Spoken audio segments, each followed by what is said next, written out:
مفتی طارق مسعود کے بیانات کے لیے مفتی صاحب کے آفیشیل چینل مفتی طارق مسعود سپیچز کو سبسکرائب کریں۔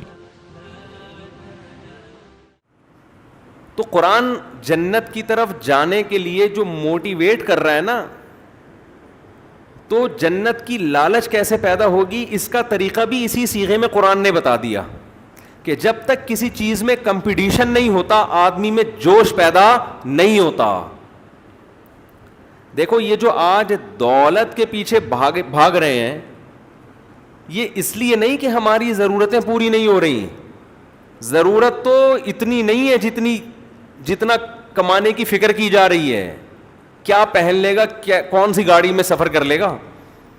ہمارے سیاست دانوں کے پاس جتنی دولت ہے تو مجھے بتاؤ کیا کھاتے وہ ہم سے اچھا ہے؟ کیا یہی کھا رہے ہیں، یہی پہن رہے ہیں، زیادہ سے زیادہ کون سی گاڑی میں گھوم لیں گے تو کتنی لگژری ہوگی وہ؟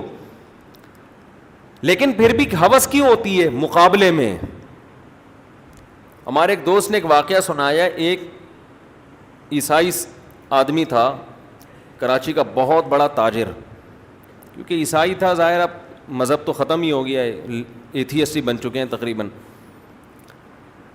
تو اس کو کوئی ایسی بیماری ہو گئی کہ ڈاکٹروں نے کہہ دیا اب ان کا انا للہ ہونے والا ہے۔ تو موت سے چند دن پہلے اس نے اپنے دوستوں کو بلایا، یہ ہے کمپٹیشن کو سمجھانے کے لیے میں بتا رہا ہوں آپ۔ اس نے اپنے دوستوں سے کہا کہ یار یہ پیسہ ہے، ڈیفینس میں میرے لیے 1000 گز کا ایک لگژری سا بنگلہ خریدو۔ بھئی کیا ہو گیا بھائی، تو اب مرنے لگا ہے، تھوڑے دن میں تیری موت واقع ہو جائے گی، ڈیفینس میں تو لگژری سا ایک بنگلہ خریدنا چاہ رہا ہے، کیوں بھائی؟ تو اس نے کہا کہ میرے جو دوست تھے نا غریب، جن کی 2 ٹکوں کی ویلیو نہیں تھی، آج انہوں نے بڑے بڑے گھر بنا لیے ہیں۔ میں چاہتا ہوں کہ میں جب مروں تو میرا جنازہ کسی بڑے گھر سے اٹھے، تاکہ یہ جو 2 ٹکے کے لوگ ہیں جو آج اتنے بڑے بڑے گھر بنا کے بیٹھے ہوئے ہیں، یہ مجھ پہ فخر نہ کر سکیں۔ سمجھتے ہیں بات کو؟ اب بتاؤ مرتے ہوئے آدمی کو 1000 گز کے بنگلے کی ضرورت ہے؟ نہیں ہے تو بولو نہیں ہے، تھوڑا منہ ہلا دو، اب تو رمضان بھی ختم ہو گیا، نہیں ہے نا؟ لیکن کیا ہے کمپٹیشن کہ یار 2 ٹکے کے آدمی جو میرے سامنے سائیکل چلایا کرتے تھے، آج وہ 500 گز کے بنگلے میں رہ رہے ہیں، تو کچھ میری بھی تو کوئی اوقات ہے نا، میں ادھر مروں گا؟ میں نے تو بنایا نہیں اب تک گھر، بزنس میں لگاتا رہا ہوں، فوری طور پر میرے لیے 1000 گز کا بنگلہ تعمیر کیا جائے۔ یہ فالتو کام کس میں ہو رہا ہے؟ صرف کمپٹیشن۔ یہ انسان کی نیچر ہے، یہ انسان کی فطرت۔ دیکھو بچوں کو آپ کسی بچے کو بولو بھاگو، وہ نہیں بھاگے گا، لیکن 2 بچوں کو ریس لگواؤ، وہ ایسا بھاگے گا نا، ہو سکتا ہے کلا بازی کھا کے گر جائے، وہ دوسرے سے آگے نکلنے کی کوشش میں بھاگے گا۔ پوری دنیا اسی کمپٹیشن پہ ہی چل رہی ہے، تقابل پہ ہی چل رہی ہے۔ تبھی قرآن نے یہ نہیں کہا کہ جنت کی طرف دوڑو، قرآن نے کہا ایک دوسرے سے دوڑ میں مقابلہ کرو۔ اب ہوتا کیا ہے، دنیا میں دوڑ کے بہت سارے میدان ہیں، آپ نے دوڑنا، یہ تو نیچر ہے، جب تک آپ کسی سے مقابلے میں نہیں دوڑو گے تو آپ کی دم میں آگ نہیں لگے گی۔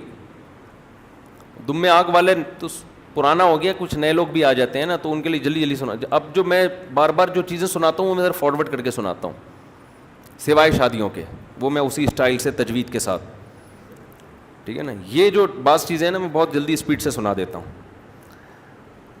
تو یہ ایک اشکال ہو سکتا تھا نا کہ وہ تو پورے توجہ کے ساتھ، ایکسپریشن کے ساتھ، تو میں اعتراف کر رہا ہوں توجہ کے ساتھ میں تو آنے دینا، اتنا تو اس پہ کلپ نہیں بن سکتا اتنی سی بات پہ، ٹھیک ہے نا؟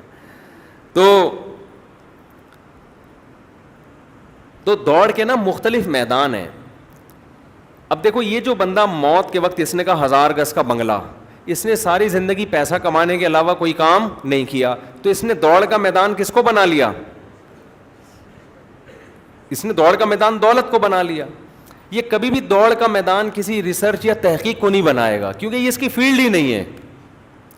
اس کو اس پہ حسرت نہیں ہوگی کہ فلاں میرا 2 ٹکے کا آدمی اتنا بڑا ڈاکٹر کیوں بن گیا. تو بن گیا بھائی, ہماری یہ فیلڈ ہی نہیں ہے, ہم نے اس چیز کو دوڑ کا میدان بنایا ہی نہیں. اس کو مجھ پر یہ اعتراض بھی نہیں ہوگا مولوی نے اتنی شادیاں کیوں کر لیں, کیا خیال ہے, کیونکہ اس کا یہ دوڑ کا میدان, وہ کہا بھائی جتنی مرضی کر, ہمارے یہاں تو ایک کا سسٹم چل رہا ہے. مثال تو دی جا سکتی ہے نا.